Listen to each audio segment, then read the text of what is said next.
I decided to come up here, there's some fat guy back there with a Michigan shirt on. I heard what you said. Now, I'm just going to tell you how this goes. Yes, I do have a Hall of Fame jacket, but I will embarrass you with this microphone. Do you like Geno's response to flip him off? Oh, absolutely. Yeah, like, f you. No, absolutely. I wasn't a big smelling salt. That wasn't my thing. Got it. There was all kind of guys wigging out about it. There's guys that would swear by it, but it don't do nothing for you. He immediately shifted over to the right, allowed the back to be able to pick up that, knew it was hot, and threw a nice low ball into the end zone the way they teach it. I can guarantee you that is the best showing for any 5th-round draft pick in the first preseason game in the history.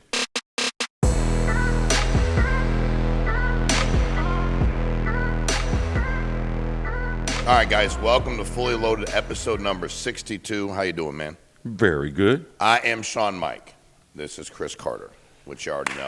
Somebody asked me Good job introducing yourself. Yo, that guy, my man, I will take correction. I promise you. So it was good. I do need to introduce myself. But I was at the airport the other day, and a guy said to me, hey, man, I seen your Fully Loaded podcast. I like it a lot. You know, went on about how much he loves you, following you. And he said, what is one thing, people weird, like you just meet them and they ask you a question, which I actually like. He said, what is one thing that surprised you about Cris? And I said, what do you mean? He said, well, before you got to meet him. And I said, nothing. He was exactly the way I thought he would be. And I get down on my hands and knees and thank God that when I was not sober and he was not sober, I never met him. That's one thing I can tell you. And I said, but he was just talking. A lot of people in that category. Yeah, a lot of people in that category. But he was just raving about you. And the show. He loves you. He's like, I really appreciate it. He actually said, thank you. He said, I got turned off by watching just TV. I couldn't do it anymore. Sports. He said, I was done. I got you. He goes, I caught y'all's pod, and I kept rolling. So I said, I'm Sean Mike, because they tell me to introduce myself, so now you know. Yes. He was great. So, all right, let's start with Shedeur Sanders. How can we not? No, we can't. We have to start with Shedeur Sanders. Do you want to start with somebody else? No, we have to. Oh, how can we not? I'm sorry. Yeah, how can we not? Thank you. Yeah. I'm going to just give you a little background, then I'm going to shut up and let you roll. Okay. So Shedeur throws 2 touchdown passes, hyped up by a lot of fans. I was fired up for him. Mm-hmm. His dad, LeBron James, Brown's preseason debut, tossed a pair of touchdowns the first half Friday's matchup with Carolina Panthers. They wanted to win 30-10. Sanders' first scoring pass, a beautiful throw down the left side of the end zone to Caden Davis. Sanders' second scoring throw went to Davis as well. Toss completed a 5-play, 60-yard drive toward the end of the second quarter. Sanders also ran for 19 yards in the first half. He led the Browns to a 14-7 halftime lead. Deion said he's going to be a problem after tonight, though Deion told reporters, I promise you that. He's so prepared right now. A lot of people are approaching it like it's only a preseason game. He's approaching it like a game. That's how he's always approached everything, to prepare and approach like it is, like this is it. Yes, Lord, yes. Coach Prime. He's fired up. Yes, Lord. And yes, Lord, yes. Yes, and Lord, LeBron, a bunch yes. of other people. What's your take on Shedeur's preseason or his NFL opener? Well, for one, I'm happy for him. Under a great deal of pressure, duress, and not getting a lot of snaps with the first team. This is not what the Cleveland Browns had planned. Mm-hmm. This is because several, two of the top 3 quarterbacks, that being Pickett and Dillon Gabriel, both of them nursing injuries. Joe Flacco, there's no reason to put him out there. Yep. But it wasn't like they prepped Shedeur for this for the last 2 weeks and gave him all the first-team reps and with the first-team wide receivers and tight ends. No, he got very few reps. He said he was out there throwing to the equipment people, because that's what you do. As a 3rd or 4th string quarterback, you get anyone that wants to catch the football. Me and Andrew on the sidelines. Go out there. I need you on the sideline. I need you in the middle. Okay, I'm gonna work on my on my accuracy. But phenomenal for him to be able to handle that situation, and it just puts Cleveland in a situation, because this is what I believe.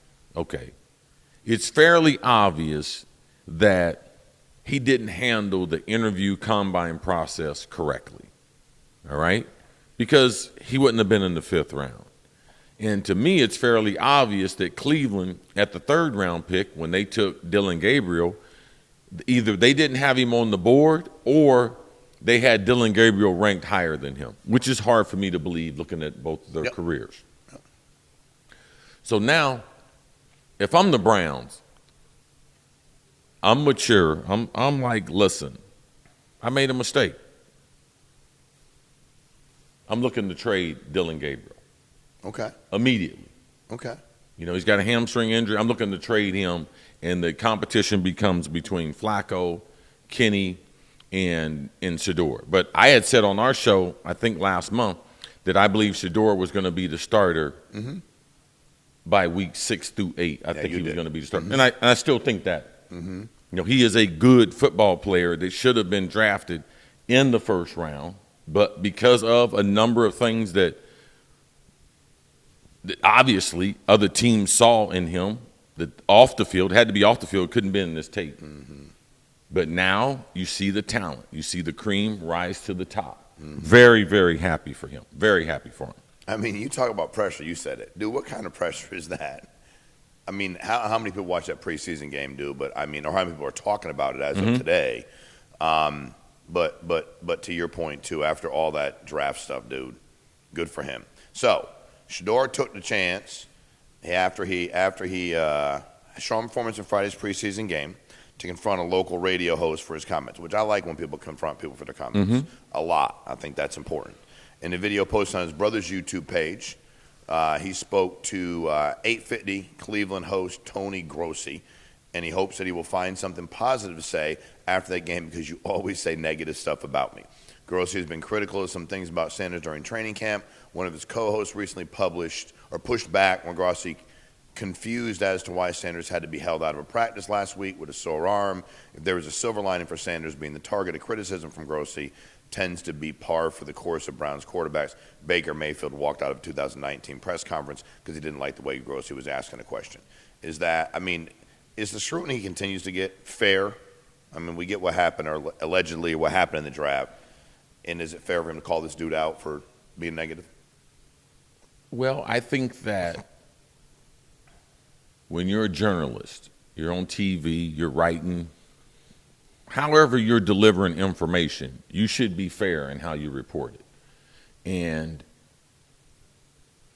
to me, I might point out something where someone did, but ultimately I'm going to try to put a positive spin on it. Now, he feels like, and going back to Baker Mayfield, watch people's history. So Shedeur shouldn't take it personal. To me, if I come into a city and I know a guy had criticized the quarterback that was the number one pick in the whole draft, right, why should he be trying to praise me? And, that's what people do. That's what these columnists in these cities do. If the kids look on the recent history, like, you will see the same type of criticism. They don't change their stripes. So I think it's fair that he call him out, especially after a performance like that, to identify it. It's a grown man. He didn't upstage the guy. He asked him, what did I do to you? Correct. Yeah. And guy didn't have an answer. So I think that, when you're a professional, you're not in college anymore. You control your image. And when people are saying things, you should be able to defend yourself. And I'm glad he approached it in a very professional manner. The way he spoke to him, the words that he used, the volume for which he used them, he just asked for an explanation. It was very good. Very, very good. Very, very savvy for a young professional player to be able to challenge someone who's a veteran in doing what they do, coming into a new environment like the Browns. If you're a journalist in a city like Cleveland and you cover the Browns, and you've had the track record you've had for however many years now, what can you talk about? Are you inclined to be more negative? And eventually, somebody's going to get it turned around as a quarterback. Correct. That would be my spin. Correct. And this is a great opportunity. We got 4 people, and our fallback is Joe Flacco. And I don't think that's a bad plan to have. But they did not expect Shedeur to be there in the 5th round. So now they went from, oh man, this room has been a deficit to the team the last 20 years to, wow, now we got options. We got 2 young quarterbacks that definitely have some trade value to them. They traded for Kenny, So the opportunity is still to be able to see him. The thing I told you was going to be the hardest thing was the reps. Now we got 2 games left. Mm-hmm. Gabriel hadn't played at all. Kenny hadn't played in this system. Mm-hmm. So he's going to be under the gun to try to play. And Shedeur's got the best tape out there in the system with very limited reps with the players. You put the number 1 offensive line in there. You put Jerry Jeudy and the other starters in there. But what he did was very, very impressive. The scramble to the left, that throw into the corner of the end zone, the touchdown pass on the dig route where a blitzer he was faced on his left. He immediately shifted over to the right, allowed the back to be able to pick up that, knew it was hot, and threw a nice low ball into the end zone the way they teach it, hard and low into the end zone where only the receiver can. He did some very, very impressive things. And the other thing was the stage wasn't too big for him. No. And we see it all the time. These kids come from college, and they are great players in college, and they just can't catch up to the speed of the game. You could see early, little off, not accurate. The game was moving a little quick, but then the game started to slow down for him. And he started operating a lot, making some of the same throws that he made in Colorado that we don't see young football players make. He's a good football player, all right, who didn't handle the draft process. He didn't get an A on that, okay? But back on the football field, as you can see, he's still a good football player. And it might be one hell of a steal for the Browns. Pick him up, especially if they trade Gabriel. Swallow your pride, man. Yeah. Just wake up and be like, hey, man, we made a mistake. Correct. But you got him in the 5th round. You picked him up. Tremendous value. Yeah. Especially, so you think I can guarantee you that is the best showing for any 5th-round draft pick in the first preseason game in the history. Of the NFL. 5th rounder? Yeah. First game? I go back, I remember being terrified preseason.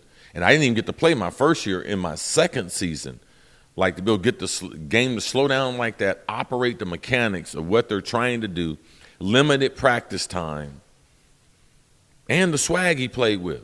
Man, that was amazing. It was great to see him run onto the field because you can't teach that. Okay? You can't teach that. When you have that, you're like, okay, how do I highlight that? How do I get more of that type of magic? And yes. I'm sure the team loves when a dude at quarterback position comes on the field like that. And guarantee you, Myles Garrett. I guarantee you Myles Garrett was like, okay, I done seen some stuff. Okay? Got it. Big Joe, Hall of Fame left tackle, one of the greatest players in Cleveland Brown recent history, he was calling the game. Don't you think this kind of quarterback play he wish he could have had? No doubt. When he was playing for the Browns? Correct. So to see it up close and personal, guys that have seen bad quarterback play, Shedeur's, he's for real. Well, good for him, man. Great start. All right, so George Kittle, he interrupted teammate Fred Warner's interview on NFL Network, crashed a set to air a grievance. So he was talking about them banning the use of ammonia and smelling salts before and during all NFL games, as the ban came as a result of an FDA warning that was issued in 24 that produced commercially available ammonia, yada, yada, yada. As a result, the NFL Head, Neck, and Spine Committee recommended prohibiting the use for any purpose during NFL play. What are your thoughts on this? Because it seems to be some dudes are pretty upset about it. Well, this has been a part of football for even before I came into the NFL. So I know, I came in the late 80s, played in the 80s, 90s, and 2000. All those, it was a part. And it's basically a cap that has ammonia in it, and you break it, and they smell it, and it kind of clears your head. Did you use them? I'm going to tell you, I wasn't a big smelling salt. That wasn't my thing. Got it. There was all kind of guys wigging out about it. There's guys that would swear by it, but it don't do nothing for you. Okay. After that initial It don't do anything. So it's just a placebo. It's something you're used to doing. You don't want to lose it. Yes. It's like a comforting thing you're used to doing. Yes. For me, it's more like when the corner of a fighter, when a fighter gets knocked out or something, then they come in with it and he comes too. Like I'd much rather save it for something like that. But there's all kinds of weird stuff these guys do, man. If they banned all them, I mean, these guys wouldn't know what to do. Socks, their cleats, don't step on the lines. They got all kinds of superstitions, all kinds of. Did you? No. No superstitions. No. No matter where you stand. When I tell the equipment guy, because they have a list of items that you'll need for the game, like it's the best of the best. Yeah, I imagine. So it's like mouthpiece, shin guards. What do you have? Certain type of gloves, orthotics, rib guards. If you have a certain type whatever of injury, you want, specialty pad, whatever you want. They have a whole list. And then even though you tell them, no, don't check my bag, it's in there. It's like, no, they double check it because you get on the road, the guy's got to have his gear. I tell the equipment guy, man, pack 2 touchdowns. Make sure you pack 2 touchdowns. I don't need too much. Other than that, I don't care. Yeah, just give me 2 touchdowns. But we always have backup shoes, gloves, So for me, I'm just not a superstitious guy. Got it. I let guys do whatever they want to do and everything. Not a superstitious guy. I can go a different way to the game. I would say the only thing I'm really superstitious maybe about is what I'm going to eat. I love pancakes before the game. If it's a night game, it's hard to get good pancakes later in the day. So I will eat a steak. I will eat some pasta. I will eat oatmeal, some other things. I will eat a chicken breast. But those are only like the handful of things I'm going to eat before. I'm not going to be experimenting before the game. Got it. But not superstitious. Yeah, not superstitious. You want to make sure your stomach is nice and sound because when you hit the ball, guys have been known to toot and do all kinds of other stuff. So you don't want that. You don't want a bad stomach trying to catch it. You don't want to be that guy. No, you want bubble guts when you're playing in the NFL. No. All right. So the Lions-Falcons preseason game, suspended following the injury to Detroit safety Maurice Norris. Had feeling and movement in his extremities. The Lions announced in a statement, 24-year-old in stable condition. They went on to talk. Dan Campbell talked about having thoughts and prayers. And I think, what were your thoughts when you saw his injury or saw what happened? It lets you know football's back. But you knew the league had to make a decision. Most of the times in those decisions, the best time is to end the contest, especially preseason, scrimmage games, in the fourth quarter. We had seen enough. That's the best time because emotionally, guys trying to recover from that and come back and play, it's the smart thing to do. We've seen it. It's set a precedent. But that's the smart thing to do, being sensitive to those type of critical injuries, and especially the visual. Sometimes it's worse than others. This one was not one that you want to try to continue the action. So it's the right thing to do. From a mental health standpoint, it's the right thing to do. What's the worst hit you ever took where you were genuinely concerned you were severely injured in the league? I've never got hit where I thought that I was injured. I got tackled from behind one time, and I can kind of feel my ankle tendon tear. Like I knew I had a high ankle sprain immediately from the way my foot went, the way he tackled me from the back, the way he lassoed me. And that's the way most people get high ankle sprains, is tackle from there. But not too. I've caught the ball a couple times and came down on my head, and I didn't know where I was. All I could see was it was in the dome. All I could see was white and the lights. I was like, this is a strange version of heaven. Then I heard the crowd be like, all right, yeah, that's what I think. Man, I'm the baddest thing ever. Well, for a second. I thought I was it. Yeah, for a second you saw the lights. Yeah. I saw the light coming to me. And then I heard the fans. Yeah, I heard the fans. I knew I was straight. Okay. They ain't doing that in heaven. Then I could shake my tail feather. All right, so you were talking recently about LeBron. We talked about it, Cleveland. Stephen A. said he believes that LeBron should finish his career in Cleveland. He agreed. Obviously, you had talked about saying he ain't going to win a championship in L.A. during a recent episode of First Take. Recently suggested potentially perfect fit for James in a familiar Eastern Conference. I'm a huge fan, huge Donovan Mitchell fan, Smith said. That brother's something special, but the absence of help during the postseason was very glaring. They got bounced up out of there. Halliburton and the crew sent them home. And then I think about Los Angeles. By the way, the weather's beautiful in Southern California. Smith cautioned, however, the Lakers, even with James and Luka, don't seem to be quite at the level of Thunder, Timberwolves, Rockets, Mavericks. But we know it has to become crystal clear, the weather in Hollywood. He goes on and talks about J.J. Redick and the whole team. Is LeBron, you obviously agree with that, 'cause you said a few weeks ago, he's not going to win an L.A. championship. Can't get by those teams. Any chance he's going anywhere? No, I don't think he's going anywhere. And, to me, it doesn't make sense because his overall legacy, LeBron thinks it's him and Jordan. If he goes somewhere and does something like KD, and remember what they said about KD joining other superstar players. But to me, last year was an odd year in the Eastern Conference in the NBA. Like, Cleveland could have been that team. But if you look at all the injuries they had and the matchup, it just was not a good matchup for them. If you look at the Knicks almost had a chance to get through against the Pacers. The Pacers had a magical year, got them to the finals, not good enough to be able to win a championship, but that could have been the Cleveland Cavaliers. And that 1 year that they did collectively having the best record in the East, that could be a tremendous growth year for them. They should be the favorite to come out of the Eastern Conference this year. So, to me, to try to come there, LeBron, I don't think it's realistic. I don't think that number fits under the cap, with him making $50 million. And I think the Cavs are the favorite to be able to come back. Who in the East is better than them? Nobody. Who in the East is better than them? Nobody. And you see the Pacers, they lost. Yeah, Halliburton, he's out. With the torn Achilles. So they lost some guys. Boston traded. Is just a shell of themselves. Who? The Heat? Absolutely not. Milwaukee? The Heat. Yeah. Don't think about it. Definitely going to be the Heat. Yeah, I know. New York. Yes. Knicks got. Yes, the Knicks got a chance. Squad.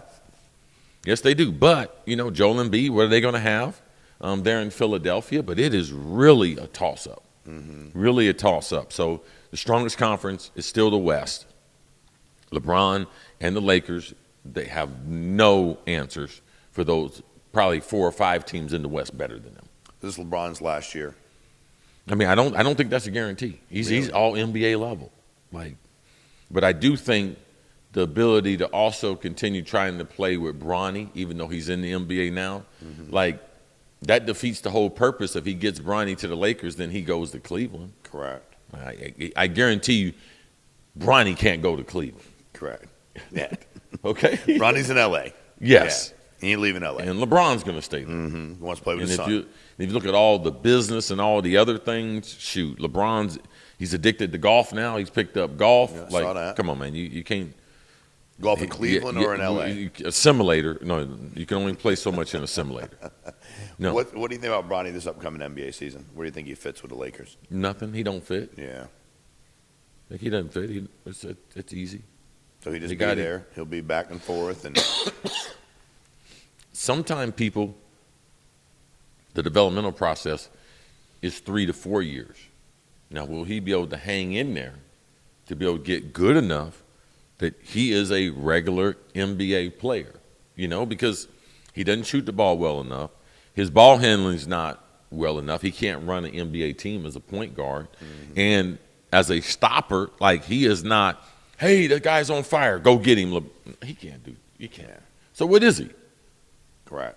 He's a tweener. Tough to be a tweener in the league. Yes. All right. Pete Carroll defends Geno Smith for reacting to fans signed by flipping him off. Las Vegas Raiders head coach Carroll said, "I've got a problem with a veteran quarterback Geno Smith's viral reaction to a fan signed with a not-so-nice message for Thursday's preseason game. When asked about Smith's gesture to the fan, Carroll responded to reporters, "Did you see what the sign said? The sign read, 'Bigger bust, Geno or Jamarcus Russell,' and Smith responded in kind." Do you think that's overboard for the fan to put that up there? Do you like Geno Smith? There's no comparison. That's one of the dumbest signs ever. It's actually the dumbest signs ever, correct. There's literally no comparison. Now, is supposed to be a Raiders fan, right? Yeah. Now, this is something I experienced in Philadelphia when Randall Cunningham was the quarterback. We'd come out for the game, home game, be warming up. I'm warming up, catching the ball for him, getting that good feeling before the game. Eagles fans, painted up, like birds flying. Your team, your supporters. Cussing him out, ripping him. I'm like, oh, my God. Cussing Randall out before the game, his own fans. Suck, Cunningham. You think that's going to help? So you buy the ticket, you spend the money, and you hope your team loses? You cuss out your own team. No, you come there to talk. So you don't care about it. You just come there to cuss people out. That's obvious. Talk on your shit. team. I mean, that Not was the other team. And I'm going to tell you, man, that was some of the most shocking thing I ever seen. Because I came from Ohio State. Yeah. Ohio State fans, when they are not pleased with you, guess what they don't do? Guess what they do?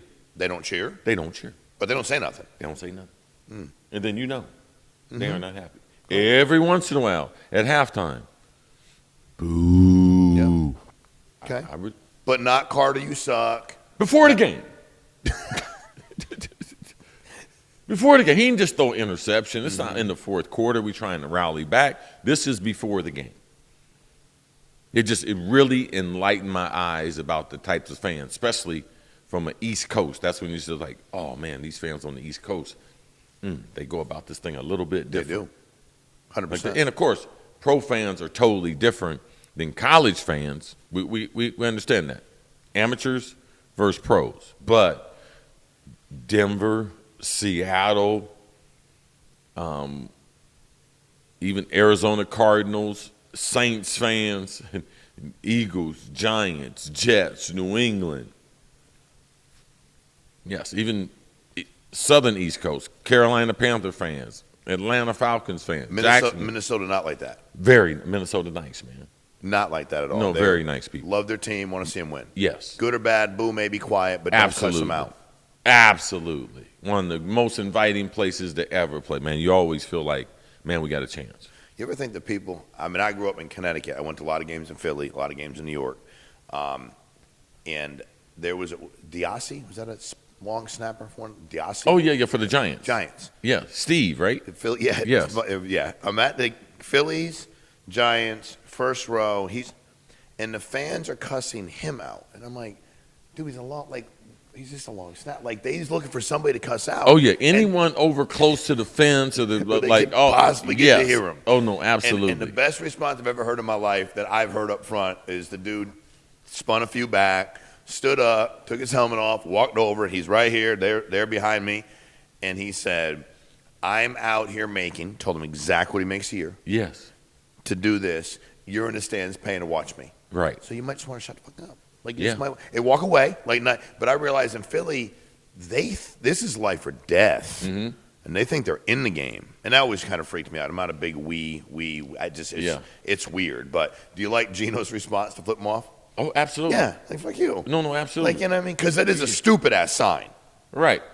I was at a conference at the National Ticket Brokers Conference in Nashville 2 weeks ago, keynote speaker. So they did a little soft introduction, and they played a video of me, and then, I kind of walked up, between the people. And it's amazing. And especially guys typically only. One guy had like a Michigan shirt on. No, he didn't. Yeah. So wait, this is at a what event? What event is it? The National Ticket Brokers Association. Not a sporting event. This is you're going to keynote for these people. Yeah, the people are paying me to be there. Go ahead. So, and typically when they have a couple guys around them, I could hear him snicker. He said a couple things, and I couldn't understand everything he said, but I was like, oh, okay. And then right before I get on the stage, a guy with a Bears hat on, he says something about the Bears. So I get up there. I thank the sponsors, thank the the committee and everything that responsible for me being there. But I said, just hold up for just 1 second. I said, first of all, man, don't take that gold jacket and all that celebrity stuff literally, because I don't take it that way. All right? So when I come up here, and as I decided to come up here, There's some fat guy back there with a Michigan shirt on. I heard what you said. Now, I'm just going to tell you how this goes, all right? And the Bears fan who had some wise comments snickering him and his buddies, thought he was cute and everything, all right? Yes, I do have a Hall of Fame jacket, but I will embarrass you with this microphone if you decide to participate in the program in a way like when they were introducing me and you decided to say a couple slick things. I'm not that guy. Yeah. I'll fry you. Yeah. I'll make you look bad. And I don't care what the perception is. Correct. I don't care what people I don't care if you videotape it. I don't care if I come back. Yeah. I don't care. All right? They've already paid me for half of this, all right? And with me showing up today on time and everything, they're going to pay me for the other half, regardless of what I say. So before we get started, when we get to the questions and answers, hey, don't do it. How'd it go? Great. Of course. They're moving the conference to New Orleans. I'm working on being re-invited, the first speaker to be re-invited. Yeah, but I've seen that. We've seen that. I always loved that, dude. I've seen a guy just by accident say, you might be in the top 10. And but it's funny because everybody got something to say until they're called out on it. Yes. And everybody has something to say until they're confronted on it. You can hold up the dumbest ass sign you want and criticize. Even I don't know the background. It was a dude, like somebody said something about his family member and you just see him break down. It's like, dude, but also like if you're a fan, if I'm sitting there with you and I don't know you and and my man's playing and you're cussing out his family, I'm like, hey bro, fuck off. Hey dude, hey, by the way, fuck you. Right. And because you know what, I'd like to fucking have a physical altercation with you because you're being an asshole. Right. And just because you bought a ticket doesn't give you the right to do that. And guess what? On the flip side, me as an athlete being on the field, it don't allow me just to do anything either. No. Like there are boundaries in everything that we do. And we know when we cross them. And a lot of times it's intentional. When you get that cardboard and you have that Sharpie and you're making that sign up, you're trying to write down something that gets a rise out of Geno, and you're trying to tell him you're not happy with them trading for him from Seattle. But their careers are not anything alike besides they play for Raiders. Correct. Geno's already had a better career. Correct. Yeah, immediately. Didn't take long. Already. And he was not a high draft pick like Jamarcus was. Crazy. And he's not 600 pounds like Jamarcus. Correct. And probably like the fan that was holding up the sign. That chili dog eating motherfucker that was holding up the sign. By the way, don't talk shit to your own team. Why would you not? Why would you buy a ticket and not want them to win? I just don't understand that concept. They swear they know personnel better than the general manager and the personnel people. Of course they do. And they could play better than the dude they're holding the sign up about. Yes. All right. Comments. Minton Eichelberger. Question. Hey, fellas. Uncle Tony here. Uncle Tony's a regular, bro. He's back. And he's got good questions. Uncle Tony here. What up, Sean? Thank you, because I said my name. What up, Uncle Tony? Hey, Chris. Every year, Steelers fans claim that Mike Tomlin is on the hot seat and claim that he should be fired. Since you played in the league, can you expound on what it's like to always make it to the playoffs and have this is this anger on him warranted? Do you think he should move on? Blessings. No, because the Pittsburgh Steelers have a unique family-run business. And they want someone like Mike Tomlin that when they're out doing whatever they're going to do, that they know there's an adult in the building. They know his messaging is Pittsburgh Steeler messaging. They know his leadership is impeccable. They have also decided they're going to do business a certain way. They are not going to participate in free agency. So Mike Tomlin is not getting the best set of groceries to be able to cook up this meal for the Steelers. So how they do business, and they want to participate in the Super Bowl, every, 5 to 8 years or so.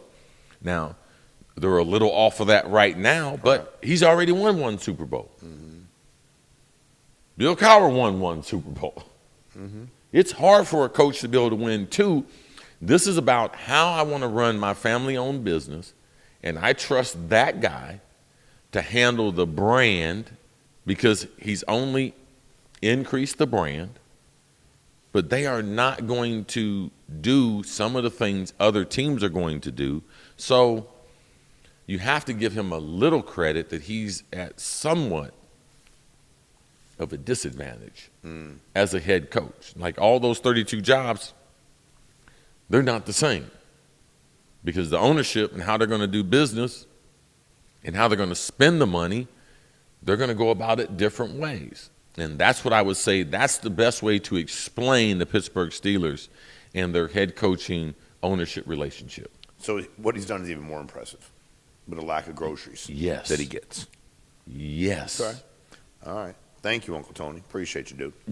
BJ229Z9T. I think Shady is a Hall of Famer. His peak was high, but he will have to wait. He was all-decade 2010 and the third best back of that generation. That's important, the all-decade team. Okay. That's why I said, like, let's look at the numbers. Okay. All right. Because, no, really good football player. The all-decade, it really, really helps because it stands out that you were dominant in a 10-year period. I'm very, very fortunate to be on the all-decade team of the 90s. Jerry Rice, myself, and Sterling Sharp. Wow. So I think all the people of the 90s all-decade team now are in the Hall of Fame. Okay. Yeah. Well, maybe that bodes well for Shady. Oh, no, it does. All right, good. Corey Camber, 2086. Roger Craig should be in the Hall of Fame. I think Roger has a case because he had such versatility, but a lot of times in situations like that, because they had great tight ends, great quarterbacks, they had Taylor, the wide receiver, too. He doesn't get a lot of credit. Rathman, the fullback, he doesn't get a lot of credit because they give all the credit to Bill Walsh, Joe Montana, Jerry Rice. Yeah. Like it's hard not to. It's hard to keep spreading the credit around. Yeah. But Roger Craig he was the first 1,000-yard rusher, 1,000-yard receiver, tremendous running back there with San Francisco. We got him late in his career because Dennis Green had coached with San Francisco, and he brought Roger in one of his first years there in Minnesota for leadership, and he gave me one of the best talks sitting down and explaining to me how hard Jerry Rice worked, what he did, and literally looked at me and told me, you have no chance to be as good as him. Wow. He said, you don't work hard enough. Like, you don't do enough extra stuff. And then that's when I just changed my whole eating regimen, my training regimen, started doing all the overspeed stuff, started doing all the treadmills, the hills, all those things changed because of Roger Craig. Wow. Do you think he's a Hall of Famer? I think he's in the Hall of Very Good. Okay. All right. Fair enough. Yeah. The NT11B. Great show. One of the things I truly appreciate, there's just the two of you, not a bunch of people shouting over each other. Keep going. Thank you. Dre Snake 8468. I disagree. Geno Atkins has a case in the future. Okay. It's hard for defensive linemen. Geno Atkins, he did dominate, but he dominated on teams at Cincinnati, didn't get a lot of fanfare, and a lot of people won't know of his dominance. Made a lot of All-Pros, made some Pro Bowls, but he didn't have, okay, what's he known for? Like, he's not known for sacking the quarterback double digits like Warren Sapp, Johnny Randall, internal guys. He's not like Richard Seymour, who's just a dominant figure on championship defenses as a defensive tackle. Even Steve McMichael, Chicago Bears, championship caliber, legendary defenses, other Hall of Fame players around them, but there's no other Bengals around them. There's no championship. That's not those type of numbers. So those are the types of things when you play that position that you need to be able to say with your candidacy to be able to help you get over that hump. But a very good player. Okay. All right. MCA 217. I don't know where I got all that information from. That was good. Patrick Willis was the perfect linebacker. Size, speed, explosiveness, IQ.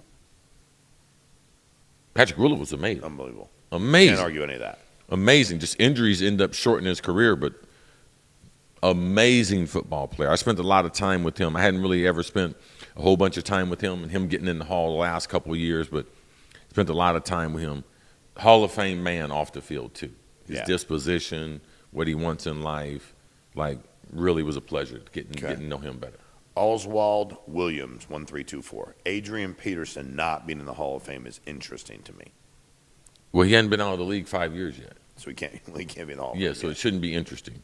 Not yet. Yeah, maybe in 10 years it'll be interesting. If he don't get in, it will get interesting. If he gets in 3 years when he's not eligible, that'd be interesting. Yeah. All right, Mr. Memphis 10. As a Packers fan, Cris Carter always been one of my favorite wide receivers growing up. Shout out to Antonio Gates and Larry Fitzgerald. Antonio Gates got in this year. Yeah. Now he's the only player who didn't play college football to be in the Pro Football Hall of Fame of the 382 guys. Larry Fitzgerald is up for the Hall next year. Should be a tremendous celebration. Love it. I would say we're already preparing. I guess he's in. David Jordan, 6469. That motherfucking fish tank with all these fishes and smiley faces and thumbs up. Yes. We do like it a lot. Yes. We do like it a lot. Come on now. The fish tank is where it's at. Robo Mojo, 3514. T.O. is better than every receiver you named. Which one? I have T.O. in my top 5, so I don't know what else. Yeah. T.O., Jerry Rice, Calvin Johnson. I think you named 3. I think you named Jerry, Calvin. T.O., Randy Moss. Yeah. Larry Fitzgerald. I think you were talking about 3. I think you were talking about Randy, Randy, and you were talking about Jerry, you were talking about Megatron. So, but he's in top 5. You didn't argue that T.O.'s in top 5. Yeah, there's not a lot of people that's saying ATO is better than Megatron. Like, I'm just saying all those guys are in the same breath. There's not a lot of people saying, hey, T.O. is better than Randy Moss. There's not going to be a lot of people saying, hey, T.O. is better than Larry Fitzgerald. Like, they all in the same neighborhood, man. Megatron's numbers aren't the same because his career was shorter, but those others, Randy, Fitzy, T.O., all, you can throw a net over. Okay. Ahmad Ferris, 9083. 7 teams currently have played for at least 2 national championships in the last 15 years and won at least one. And Auburn is one of those teams. Cris Carter, the Auburn slander is getting out of hand with the show. Just out of the blue slander, too. So Auburn has been relevant once in 20 years. It's crazy. Auburn has 3 SEC titles, 2 undefeated seasons in that time frame. Chris said Auburn was only relevant once Twice. with Cam Newton. Okay, no problem. Stop it, please. Love the show otherwise. This is a great opportunity. Yeah. All right? All right?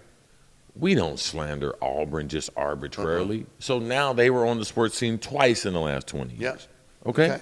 No problem. 100%. We will give you that, but I'm not supposed to be the official Auburn guy for every stat. When you look at college football and you look at the programs, all right, it's based on where the money is. Auburn has a decent history, but there are other people that have stronger histories. And there's no slander against Auburn. I could care less. Like, it doesn't matter to me. Auburn doesn't do that to me. It doesn't. I don't do that. But I will tell you, very few things I bet you go to that's like the Iron Bowl. So absolutely. When their fans come prepared, but it ain't Auburn slander. We were talking about that. I think also the valuation of the team. I was surprised that their valuation was over $1 billion based on who else was in there, just based on everything. Well, one is the conference and is the rivalries. Yeah. Tennessee, no doubt. Georgia, Alabama, LSU, War Eagle, bro. Like all those rivalries are real. Mm-hmm. So that's what brings more value to it. 100%. It'll be interesting to see what Freeze does this year in Auburn. It'll be interesting after last year. I want to get in your comments halfway through the season. We'll see. We'll see what happens halfway through the season. I'm sure you'll bring them. No slander for Auburn on this show. None at all. War Eagle, homie. And I was pissed when the dude from Alabama, man, when he poisoned the tree, man. Yeah, when he poisoned the tree. Back a minute, but yeah, he did. They're serious, bro. Listen to that on the Paul Feinbaum show in your car during that time was. That rivalry going legendary. Back and forth. Oh, my God. Back on that. Oh, my God. And then Robo Mojo responded to Ahmad, said, nobody's worried about Auburn this year. Stop it, homie. So we'll see how we work out this year. Thank you for the defense. We'll talk during the season. Yes. David Nelson, 2234. Darren Woodson needs to get in this time. Darren Woodson has been close. And I would say that Darren Woodson is a comparable player to a couple safeties that have gotten in. Denver Broncos safety who got in, and John Lynch getting in. Leroy Butler, to me, was the most versatile. And that's what Darren Woodson, his overall versatility, because he's one of the few safeties that would have to guard a receiver one-on-one. And you didn't see John Lynch doing that, and you didn't see some of the other safeties that are in the hall that did that. Yeah. Yes, Steve Atwater is the main one. So they're more hitters. No Darren was a very, very versatile player on really underrated Dallas Cowboy defenses. When they won those Super Bowls because their defenses were outstanding. Underrated player throughout his whole career. So I do believe he's good enough to be a Hall of Famer. I personally played against him, and I would give him that nod because of his overall versatility, and he could run. As a safety, he could run. Got it. David Nelson also, his second Hall of Fame comment. Eli, all in caps, is no Hall of Famer. It's almost impossible to win 2 Super Bowls against 2 legendary teams and the greatest player ever and not. The rest of his career would have to be just so bad that he would get in on those, because the single story that they say is, does your story have to be included to tell the history of the NFL? And he does. And he does. He's the first pick in the draft. He's playing for an iconic franchise in the Giants. And if he had done it once and they were and they had won the Super Bowl against the undefeated New England team, Joe Namath did that. Correct. That's what Joe Namath did. He had one game and he's in the Hall because his numbers are terrible. Eli did it twice against Tom Brady. Yeah. Like, you have to respect that. I mean, those Manning boys win championships. Now, you got to give them some credit. They're funny, and they win some championships. They are winners. So that right there is Hall of Fame worthy. Michael Burns, 78-96. Witten is a Hall of Famer. Okay, it's going to be close, man. But to me, man, Jason Witten was so slow. Like every time I see him running, he's always running. Somebody's always catching him. That's what happens when you're slow. You know what I'm saying? Like, he's always running. Bam, he's down. I think because of longevity and consistency, that's probably would get him the nod. But it's not going to be because he was special as a pass catcher. He was special as a blocker. It's going to be the totality, of it and the accumulation of numbers. And that's what. Does it? Yes. Okay.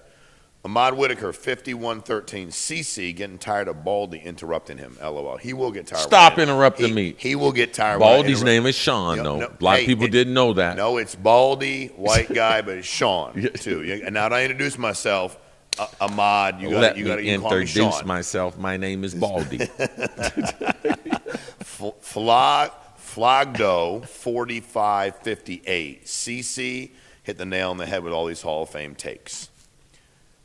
The Hall of Fame part is the hardest part. Yeah.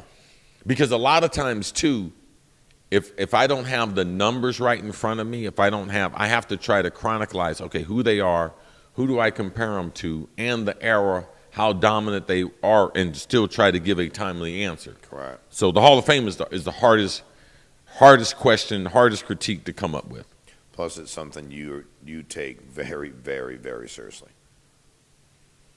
Yeah, because the guys in the room take it serious. Like, whenever you say something like, there's not, of the 100 and over 150 of us alive, everyone's not out doing a podcast today. So a lot of times we are representing who they are. Correct. And I know what they don't want. Correct. Okay. Yeah, I do know. We had this conversation in the Ray Nitschke luncheon, which is the private luncheon, the incoming class, they can't say anything.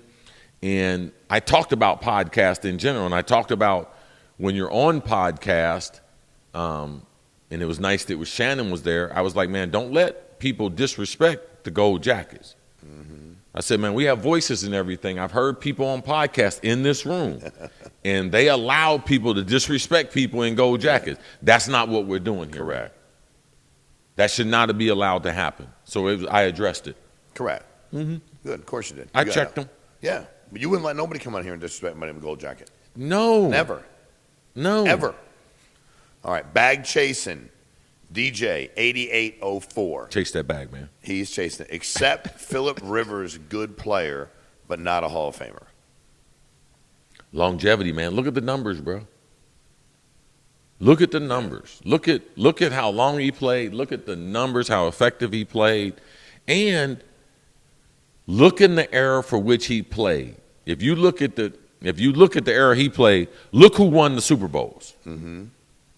Okay? And that sometime you are a product of the era that you're a part of. You know, the era I was a part of, guess who won a lot of Super Bowls? Dallas Cowboys, San Francisco 49ers, New York Giants, Washington Redskins. All those teams won multiple Super Bowls in the era that I played in. Okay. All right.